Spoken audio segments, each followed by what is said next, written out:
flight team is monitoring systems on the Soyuz MS-20 spacecraft. Countdown to control in Houston, ticking backward toward the engine firing of the Soyuz vehicle.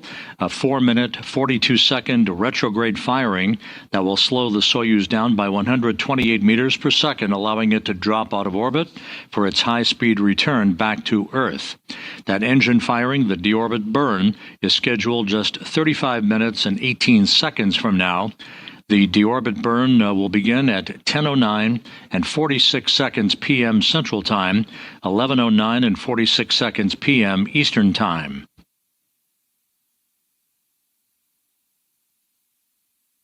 Preliminary.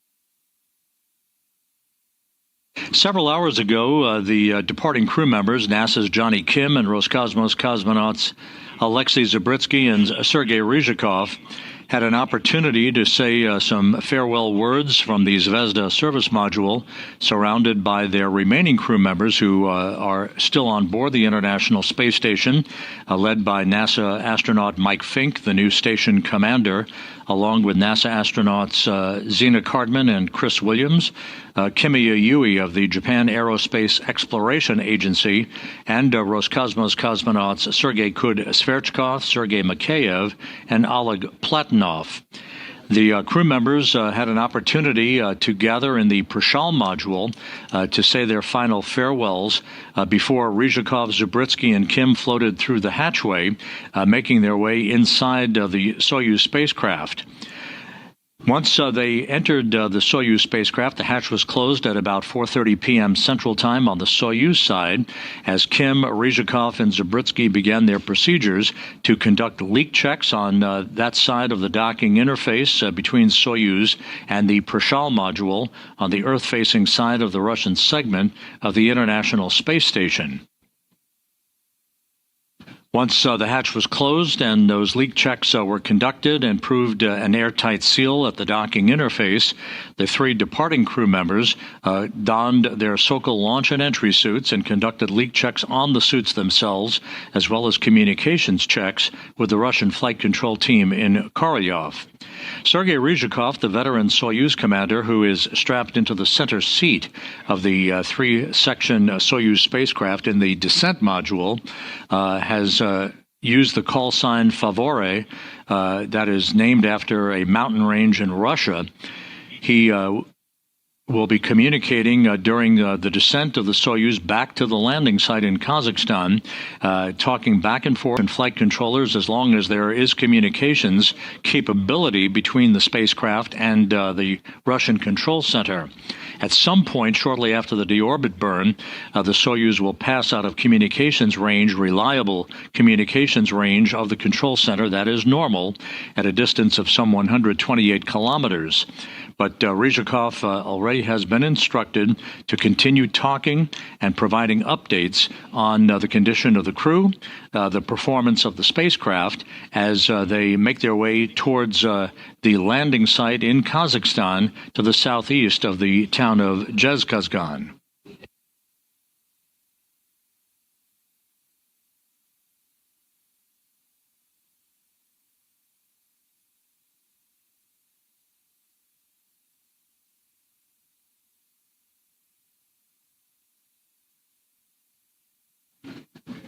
Kim, Ryzhikov, and Zabritsky, upon touchdown, will have completed 245 days in space, 3,920 orbits of the Earth, a mission spanning 104 million statute miles. Of course, this wraps up the first flight into space for both Kim and Zabritsky. For Ryzhikov, he is concluding his third flight into space, and a total of 603 days away from the planet, good for 13th place on the all-time endurance list.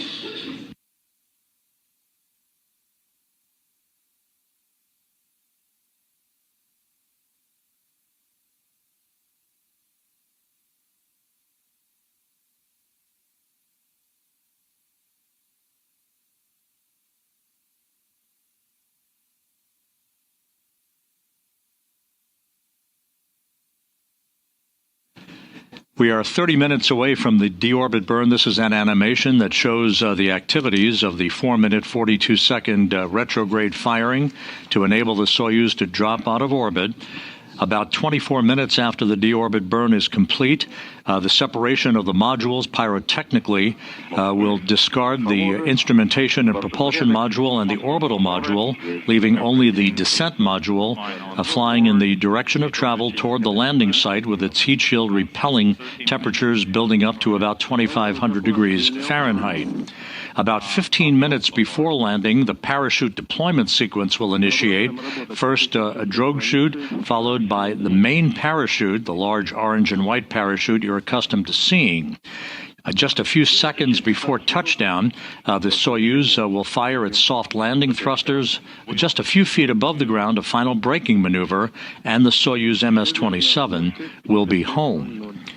The helicopters, the Russian Mi-8 helicopters belonging to the Rosaviatsia Search and Recovery Forces, in which there are half a dozen NASA personnel embedded in the recovery team operating this evening and actually Tuesday morning now in Kazakhstan. They will be in the Russian Mi-8 helicopters right around the time of the deorbit burn, beginning to make their way towards the landing site. It is choreographed specifically so that they arrive at the landing site to greet the Soyuz under its chute, flying in a racetrack pattern. One by one after touchdown, the helicopters will land. They will the personnel will begin to make their way towards the spacecraft to begin the process of extracting the crew, placing them on 3 chairs nearby their capsule. It'll be quite cold at the landing site, I suspect, based on previous activities in Kazakhstan, that they will not keep the crew out in that cold weather for very long before they're carried in those chairs into a nearby inflatable medical tent to get out of their Sokol launch and entry suits and to get into more comfortable clothing.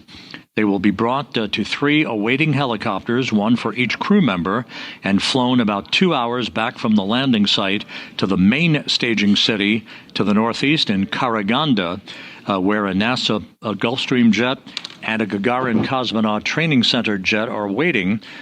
The NASA jet to take Kim back to the Johnson Space Center, the Gagarin Cosmonaut Training Center jet to take Ryzhikov and Zabritsky back to their training base in Star City, Russia, outside of Moscow.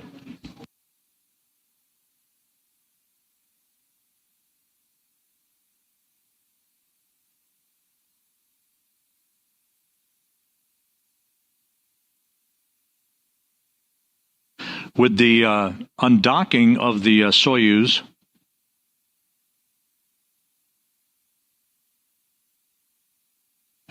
the undocking of the Soyuz MS-27 occurred at 7:41 and 30 seconds p.m. Central Time, 8:41 and 30 seconds p.m. Eastern Time from the Prishal module on the Earth-facing port of the Russian segment of the International Space Station.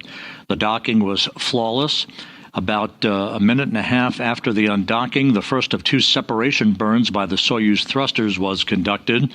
First an 8-second burn, followed about a minute and a half later by a 15-second burn that accelerated the Soyuz separation rate away from the International Space Station, ultimately placing it at a distance of about 41 kilometers away from the station where it currently resides as we stand by for the initiation of the deorbit burn just 26 and a half minutes from now.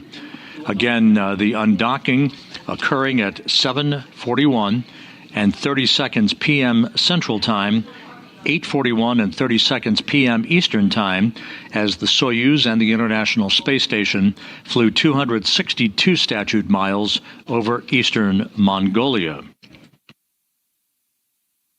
At the time of undocking, Expedition 73, the increment 73 on the International Space Station, for which Ryzhikov was commander for most of its time, that came to an end officially. And Expedition 74 began. There's the crew now on board the station. On the upper left-hand corner, the new station commander, NASA's Mike Fink, joined in the top row by NASA's Zena Cardman, Kimiya Yui of the Japan Aerospace Exploration Agency, and Oleg Platonov of Roscosmos. Those four will be coming back to Earth in a couple of months on a SpaceX Dragon vehicle. And on the bottom, the newly arrived Soyuz crew of Soyuz MS-28, Roscosmos' Sergei Kud-Sverchkov, NASA's Chris Williams in the center, and Roscosmos' Sergei Mikheyev on the lower right-hand corner. So Expedition 74 now formally underway on the International Space Station.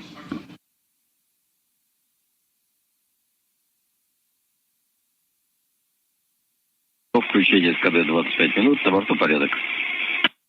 25 minutes to SKD burn. Everything is fine on board.